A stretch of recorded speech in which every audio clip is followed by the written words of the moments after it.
Kråkan, also known as Corvus Cornix, and welcome to Yacc, yet another Crowcast where I pick a game I played for a week and then I talk about it.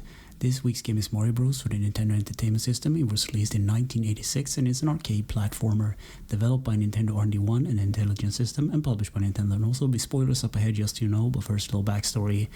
So I thought I played this game for the podcast, but obviously I didn't. So if you ever are in the mindset of making a retro gaming podcast, remember to have an Excel sheet. And that's a good thing I did, because otherwise I probably would have glazed over this game. So the plot of this game is very simple. Mario and Luigi is doing some plumbing work in New York while bad things or strange things are happening.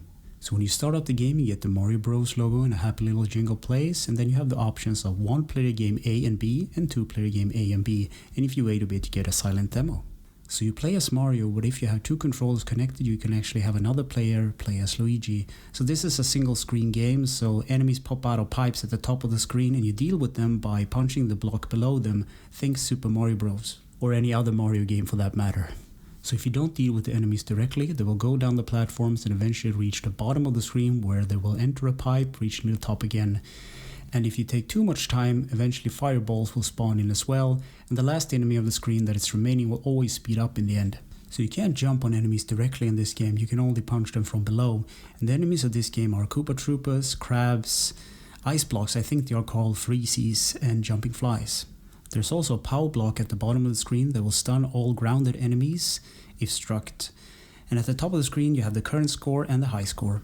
So the game starts with phase 1 and then phase 2, and these are the easy stages, think warm up. And then you have phase 3, which is a bonus stage where you collect red coins for a perfect score, and the red coins also spawn in during normal gameplay. And phase 4 introduces the crab, so you need to stun these guys 2 times.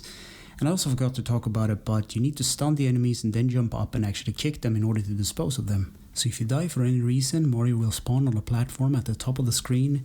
And the platforming of this game is a bit weird. Think Ice Climbers. It feels a bit floaty and inconsistent, unlike any other Mario game that I played.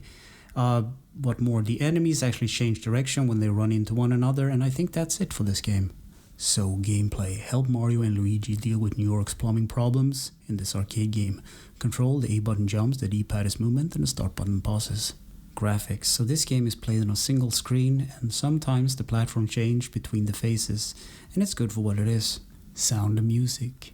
Yukio Kaneoka made the soundtrack for this game. There's a bunch of short loops and melodies, so I guess you can't really call it a soundtrack. It's more of a, short arrangements. And speaking of arrangements, there's a funny sound effect playing when Mario is walking, like on his tippy toes, and I actually really enjoy that. Easter eggs, secrets, and glitches. So apparently this is the first game that Luigi was ever in, and I didn't know that until I played this game. So in conclusion, I wrote, try it if you're curious. So this game is simple to grasp, but it's hard to master. It's a black box game, so the graphics are very simple yet effective. The music only plays at the start, at the end, and between the stages.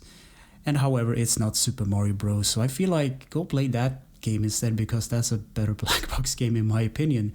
So yeah, anyway, thanks for listening and or watching, and take care.